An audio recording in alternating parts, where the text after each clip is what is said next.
সাত রামনগর উপনির্বাচনের বাড়ি বাড়ি প্রচারে ছুটে বেড়াচ্ছেন বিজেপি প্রার্থী দীপক মজুমদার। কর্মী সমর্থকদের নিয়ে এদিন কৃষ্ণনগর ওল্ড কালীবাড়ি লেনে মানুষের ঘরে ঘরে যাচ্ছেন এবং নিরিখে ভোট চাইছেন তিনি। সাংবাদিকদের তিনি জানান, ব্যাপক সাড়া পাচ্ছে, সবাই খুশি রাজ্য ও কেন্দ্রীয় সরকারের কাজে।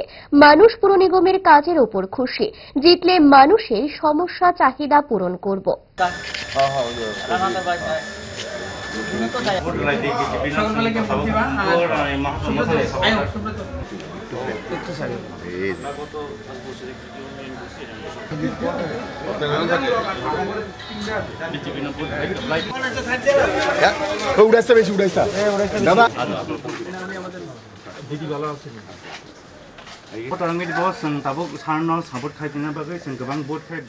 ভারতীয় জনতা পার্টি জাতি জনজাতি এটা আলাদাভাবে আমরা বিশ্বাস করি না। আমরা মনে করি প্রত্যেকটি জনগণই আমাদের সঙ্গে আছে। আর যেখানে মিশ্র এরিয়া বলেছেন, এই এলাকার মানুষ খুব খুশি। আমি প্রতিটি জনজাতি এলাকার যতটি বাড়ি এখানে গেছি এখন অবধি, সবাই আনন্দিত, খুশি এবং প্রার্থী হওয়াতে তারা খুব আমাকে গ্রহণ করেছে। আমার মনে হচ্ছে তাদের কথাবার্তা এবং উৎসাহ দেখে, এবং তারা আমাদেরকে ভারতীয় জনতা পার্টি পশ্চিম ত্রিপুরা লোকসভা যে দাঁড়িয়েছেন দ্বিতীয় প্রান্তে, এবং আমাকে তারা ভোটদান করবেন, তারা নিজেরাই করবেন।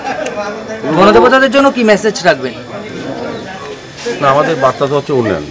তো মেসেজ বলতে আমরা বলবো যে আমরা যে কাজগুলি করার দরকার সেগুলি করবো, মানুষের সমস্যা, মানুষের মৌলিক চাহিদা পূরণ করবো, সার্বিকভাবে সকল অংশে মানুষের কল্যাণে যেগুলি কাজগুলি করার সেগুলি আমরা করবো। দীপকবাবু, আপনার বিপক্ষে যিনি দাঁড়িয়েছেন উনি বলছেন আপনাদের 6 বছরে একটিও কাজ হয়নি রামনগর এলাকায়।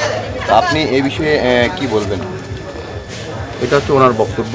বিরোধী দলের তো সবসময় এই ধরনের বক্তব্য থাকে, ওনারা এইভাবেই বলেন। তো আমি বিরোধী দল নেতা বা বিরোধী দল কি বলেছি সেটা যেন যাচ্ছি না। আমরা এই 6 বছরে কি কাজ করেছি সেটা বলছি। মানুষের উপলব্ধি মানুষ অনুভব করবেন যে এই 6 বছরে বিজেপি নেত্রী সরকার কী কী কাজ করা হয়েছে, পৌর নিগম কী কী কাজ করেছেন, মানুষ দেখবেন। মানুষের কাছে ছেড়ে দিয়েছি চিন্তাভাবনা, আমাদের বিরোধীদের কী বলছে এরা মানুষ বিবেচনা করবে, আমরা কি চাইছি এটা মানুষ বুঝবে।